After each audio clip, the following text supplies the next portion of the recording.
Scarecrow Video's Children's Hour. In this series, we're talking about the elements of life. Do you know what the elements of life are? Earth, fire, air, water. That's right. And today we're going to learn all about water, specifically things that live in the water. I'm going to ask Miss Marva if she can help us learn all about things that live under the sea.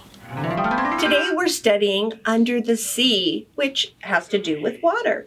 We'll be making puppets of fish, jellyfish, and octopus. We'll be reading books and have a great set of videos. Let's read a book. Ocean, a Peek Through Adventure book by Britta Tickentrump. Gleaming and sparkling, the coral sea is a place of magical mystery. As the ocean tides ebb and flow, a secret world lies deep below. A small fish swims among the weeds. They provide the shelter that it needs as sponges glow and grasses sway. The fish continues on its way. Two tiny seahorses, tail to tail, float along on a bubbly trail. They may be small and very slow, but calmly, gracefully, they go. A baby dolphin swims with its mother. They leap and dive around each other. Communicating with chirps and clicks, they perform their acrobatic tricks. Lionfish swims through the sea with pride. Its stripy colors help it hide.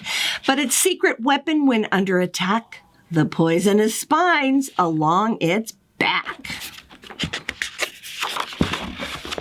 Suddenly there's a ripple of fear as the fish sense danger is very near. A shadow lurking in the dark, all fish fear the great white shark. But just as their chances begin to sink, the pufferfish bloats. The squid squirts ink. Small fish dart in every direction. Some use camouflage as their protection. As the ocean sparkles in the sun, the tropical fish swim on as one. Together they find a way to keep the predators at bay. Rippling, gleaming through the night, the ocean sparkles with magical light. Jellyfish, eels, and manta rays dance and bob in bright displays. The humpback whale is the ocean king. The fish pause briefly to hear him sing. The ocean fills with an eerie sound as the whale's song echoes for miles around. The little fish swim by a manatee, a gentle creature in the sea. In an ocean meadow, seagrasses sway as the manatee's babies swim and play. Healthy coral can provide a place for ocean's life to hide. Let's keep our oceans clean and clear and protect our friends whose homes are here.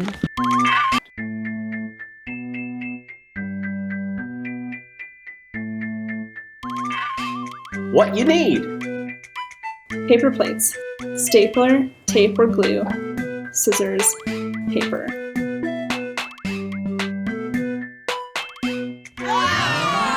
To show you how to use paper plates to make underwater puppets.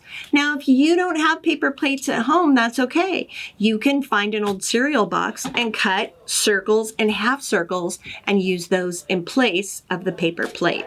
You don't have to go to the store and spend a bunch of money. You can use what you have at home. So let's get started. First of all, we'll start with the fish. The fish is made with two full paper plates, but we'll cut one of the paper plates in half. So the body is a whole paper plate, and then the tail is a half a paper plate, and then in back we have another half a paper plate. That's where you're going to put your hand so that you can manipulate your fish. So let's get started. Over here I have my paper plates. 1, 2. I take only one of my paper plates and I fold it in half.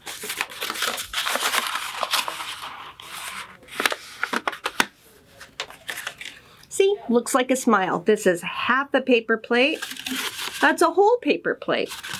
There's a half paper plate. Now we're going to cut on the fold.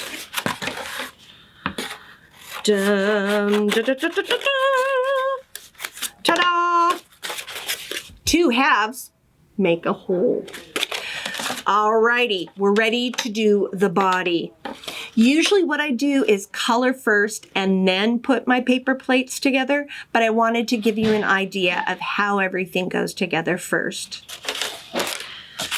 We're going to need a stapler for this, or maybe tape or glue. The glue would have to be fast drying glue, or you can tape along the edge. I like stapler best. So what I'm doing is taking half a paper plate and stapling it to the top of the full paper plate. This is going to make it so that you can put your hand inside your paper plate.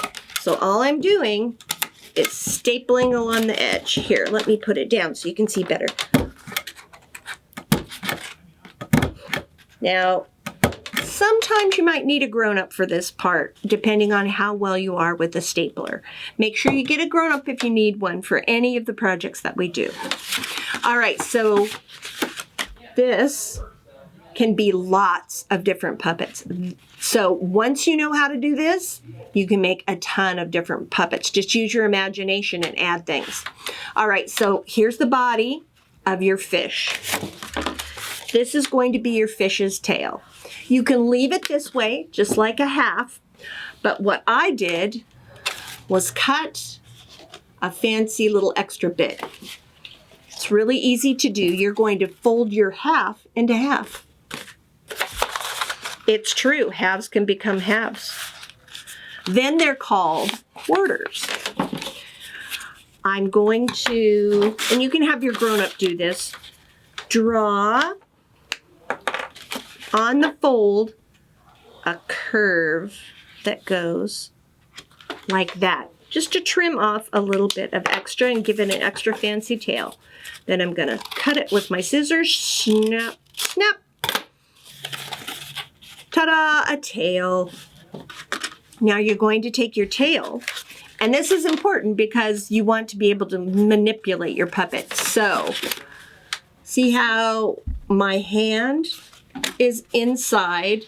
I want my tail to be like that. This is a tricky part. This part might need a grown-up's help. In fact, sometimes I wish I had a grown-up helping me with this part because it wiggles around a little bit sometimes. Okay, there you go. Now you've got the back stapled along here and the tail stapled here and here to hold it on. Like I said, you could use tape or glue if you needed to. Now you're ready to decorate. On my puppet, I also chose to cut out a mouth right here. You can draw a mouth on if you want, if you don't want to do the extra cutting. If you're going to cut a mouth, what I do is find the back where my hand goes in. I make the flat part, follow the flat part, and then I just come up and cut out a triangle. You can always draw it first if you feel like you can't do it without drawing it first. So, ta-da, this is your basic fish. You are ready to decorate. Now, I used something called quick sticks on mine because they were really big. Bingo markers are really great for that too. Do-a-dots, bingo markers, and these things are all basically the same thing. They're like really fat, chunky markers. They work great because they cover a lot of area really fast. So I'll give you a quick demonstration. See how fast that covered that? You could also use paint, watercolor, tempera, whatever you have at home to decorate yours? That's really up to you because that's the part where you get fancy. I'm just showing you how to get the basics going on. All right, so there's an example of decorating using a bingo marker. I also have crayons and markers. It's fun to add extra designs, but I'm going to leave that up to you with what you have at home. Now we're going to work on our jellyfish or octopus puppet. They're very similar. The only difference is in the leg. The octopus has 8 tentacles or legs, and on the legs there are little suckers. So that's what the circles are on this. I made these little dots right here with a do-a-dot marker. So I just went dot, dot, dot, and made all those circles happen. And I cut out 8 long rectangles and trimmed the end so they were pointy. Then for this one, because jellyfish have lots of they don't have tentacles, they have long stringy stuff, which may be called tentacles, but I don't know for sure. So I'm not going to call it tentacles. I'm just going to say long stringy stuff. Anyway, they have jellyfish have a lot of long stringy stuff hanging down. What I did for that was just cut a fringe out of paper to make a bunch of legs, a bunch of stringy stuff. Okay? You could also use yarn or ribbon for that. That would also work. So now we're going to go to attaching the legs or tentacles. You're going to have 2 pieces of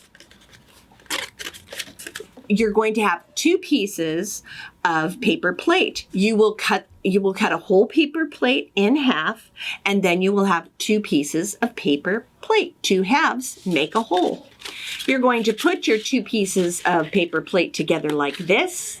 You'll staple around the edges. But before you do that, you need to attach your legs. And you want to attach your legs to the part that is the face part of your puppet.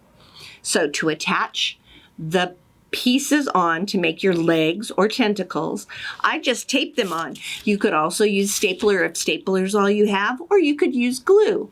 So I take the legs that I've made, I tape down the legs, then I take the 2 halves, put them together, and staple them to make the puppet body. And that will give you either an octopus or a jellyfish. Let's read a book.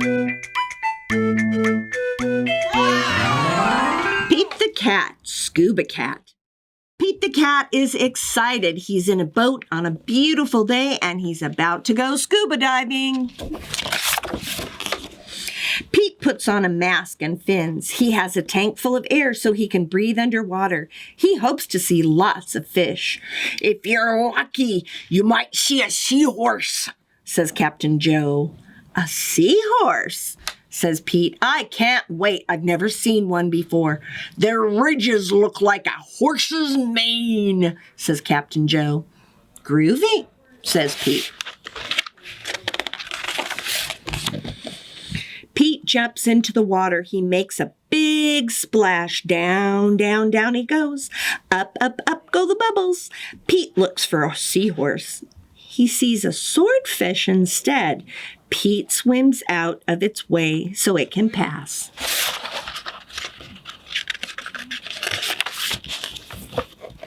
Pete waves to a stingray. It has a long, skinny tail. That's not a seahorse, thinks Pete. Pete feels a tickle on his leg. Pete sees a school of fish. They all look alike except for a green one. It puffs up. Oh, it's a blowfish. It is not a seahorse.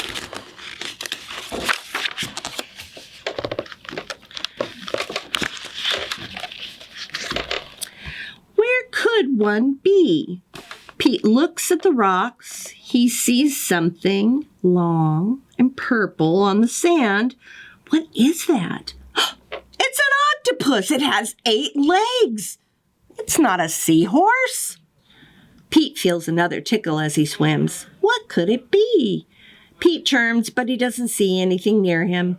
He sees a cave. Is there a seahorse inside? Pete sees a crab with claws. A seahorse does not have claws, Pete thinks. The cave gets darker as Pete swims forward. He is still looking for a seahorse, and he still feels a tickle on his leg. Then Pete sees an eel. It has ridges, but they don't look like a horse's mane. The eel is too long to be a seahorse.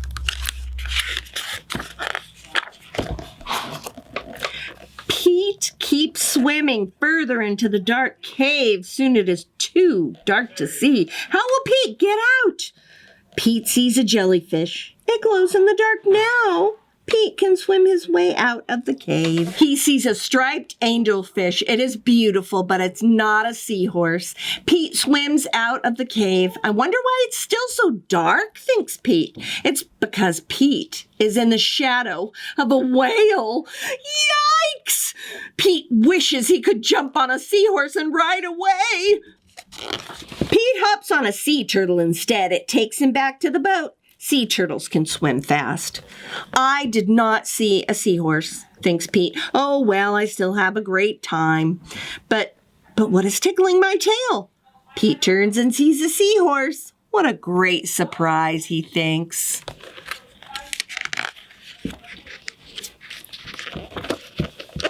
Pete had felt the seahorse tickling his fur when he saw the swordfish, stingray, blowfish, octopus, crab, eel, jellyfish, angelfish, whale, and sea turtle. You were with me the whole time, thinks Pete. What a cool adventure. Let's watch a video. The ocean. From above, a simple blanket of water. But below, a complex world full of color, life, and wonder. This is the coral reef, a timeless thing of beauty for all to enjoy. And yet, mankind's actions have destroyed over 1/4 of the world's reefs. Please join me as we explore the fragile beauty of nature's underwater world. I will be your guide and your host. I'm Jean-Michel Cousteau.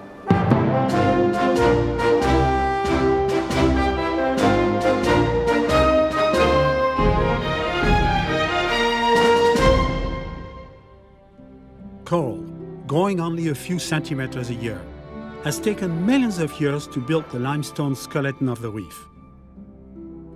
And though located in nutrient-poor waters, the coral has learned to thrive. But it hasn't done it alone. It has developed an amazing relationship with algae, a tiny plant that lives inside the coral's body. This connection is delicate, and the introduction of additional nutrients can upset this balance, leaving the reef at risk. Little fish, I'm trying to make a documentary film. A film? A film? I've always wanted to be in a film. I was just explaining the delicate balance between coral and the algae living within its body. Algae living inside the coral's body. Come on, that's creepy. No, it isn't. Yes, it is. Isn't. Isn't. Whatever. No, it is not the whatever. It's true. How do you know? Are you a coral? I'm Jean-Michel Cousteau. And I've studied the ocean all my life. Well, I'm Dory, and I practically live in the ocean. Good for you. But now I must continue to make my film. So long, Dory. Hey! Anemones also share a delicate connection with their inhabitants, the clownfish. Clownfish? Did somebody say clownfish? What now? Carlin, Burrito, this is... sorry, what was your name again? I'm Jean-Michel Cousteau. Arrêtez la musique! I was trying to talk about anemones. That's perfect, because this here is Mr. Anemone. Well, I don't know about that. Yeah, Dad, you know everything about anemone. Come on. Well, all right. Anemones are really like snails, except, no, snails is not, no. Oh, they're like a bed of stinging hair. Yes, a large bed of, no. Oh, imagine if spaghetti could talk. That's enough! If we remain silent, we may see the chameleon of the reef. the amazing cuttlefish. Did you want to see him change color? I- I can help. I can speak cuttlefish. Qu'est-ce qu'elle fait? Can you please change color for us? No. There's Carrie. Hey, Care. Frederico. Myron. My man, Myron. Bermuda. Hey, Enid. Yolanda. Phyllis. Gary. Hey, Gary. Ça suffit! I'm trying to make a film here. Even the lovely Spanish dancer depends Did on someone say dancing? Clear the reef. Papa's back in town. Stop! Let me talk. The ocean where you live evaporates to form clouds. The clouds produce snow. The snow melts, feeding rivers, irrigation, drinking water, then down drains through sewers, all back to the sea. Everyone, everywhere affects the ocean. Wow, amazing. Finally, you're listening. Yeah, I can hear the ocean. Arrêtez maintenant, je ne peux pas travailler comme ça.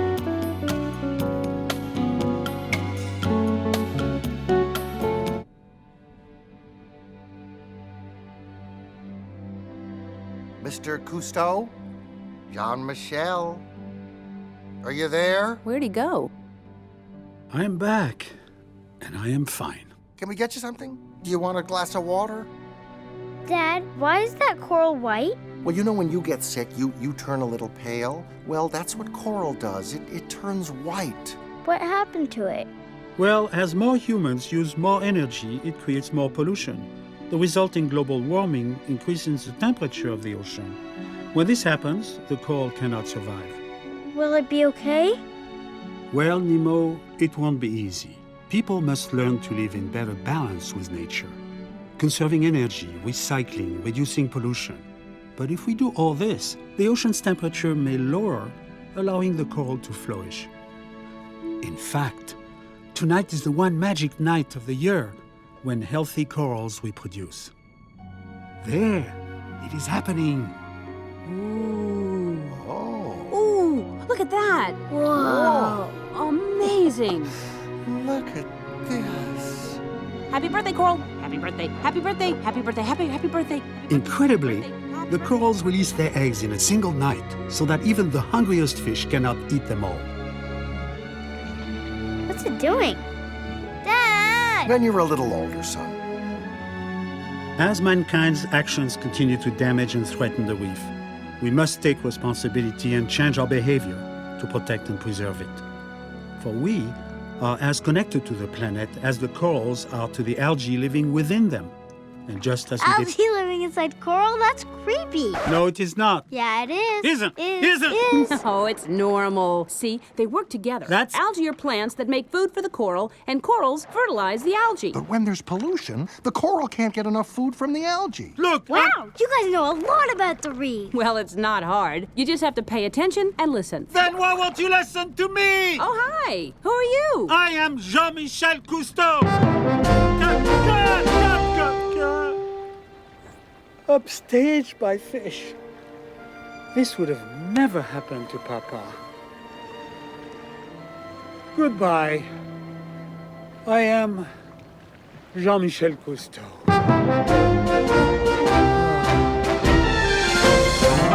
Thanks so much for joining us at Children's Hour. Please be sure and watch our other episodes so that you can learn more about Off. Fire. Air. Water.